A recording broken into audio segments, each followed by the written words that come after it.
বাংলাদেশ দলে ইংলিশ তারকা হামজা চৌধুরী অন্তর্ভুক্তি যতটা আলোড়িত করেছিল, ঠিক ততটাই বিতর্ক তৈরি করেছিল ইতালিয়ান লিগে খেলা ফাহমিদুলের বাদ পড়ায়। ভারতের বিপক্ষে ম্যাচের আগে সৌদি আরবের ক্যাম্পে ডাকা হলেও সেখান থেকে ফেরত পাঠানো হয় তাকে। এ নিয়ে উঠে সমালোচনার ঝড়। সিন্ডিকেটের অভিযোগ তুলে আন্দোলনেও নামেন সমর্থকরা। বুধবার বিকেলে বাফুফে ভবনে আয়োজিত ন্যাশনাল টিমস কমিটির বৈঠকেও উঠে আসে ফাহমিদুলের ইস্যু। জুনে অনুষ্ঠেয় সিঙ্গাপুরের বিপক্ষে ম্যাচে তাকে দলে রাখার সুপারিশ করেছে ন্যাশনাল টিমস কমিটি। ফাহমিদুলের ব্যাপারে আমাদের কোনো আপত্তি নেই, তার ব্যাপারে আলাপ আলোচনা করেছি এবং আমরা বলেছি তাকে আমাদের দলে অন্তর্ভুক্ত করার জন্য। বাংলাদেশ ভারত ম্যাচে কোচের বেশ কিছু সিদ্ধান্ত ছিল প্রশ্নবিদ্ধ।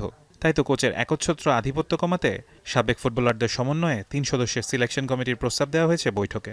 কোচকে সাপোর্ট করার জন্য এবং আমাদের ন্যাশনাল টিম ম্যানেজমেন্ট কমিটি থেকে প্রয়োজনের পরিপ্রেক্ষিতে ৩ সদস্য বিশিষ্ট এক্স ন্যাশনাল প্লেয়ার যারা রয়েছে তারা মাঠে যাবে।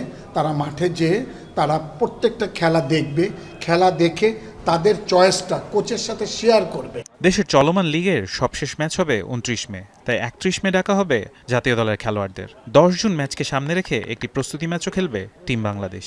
ইতোমধ্যেই আমন্ত্রণ জানানো হয়েছে বেশ কিছু দলকে। ৩১ তারিখে জাতীয় দল ডাকার পরে আমাদের ৫ তারিখে ৫ই জুন আমরা একটা প্র্যাকটিস ম্যাচ খেলব। সুদান আছে, সাইবেরিয়া আছে, ভুটান আছে। তবে এই দিক দিয়ে আমার মনে হয় আমরা একটু সুদানকে আমরা একটু এগিয়ে রেখেছি। এছাড়া সিঙ্গাপুর ম্যাচের পরপরই জাতীয় দলে অন্তর্ভুক্ত হতে পারেন একজন বিদেশি গোলকিপার কোচ। সেই সাথে বিদেশি বংশোদ্ভূত আগ্রহী সব খেলোয়াড়দের জাতীয় দলের হয়ে খেলার ব্যাপারে পূর্ণ সমর্থন দিতে চায় ন্যাশনাল টিমস কমিটি।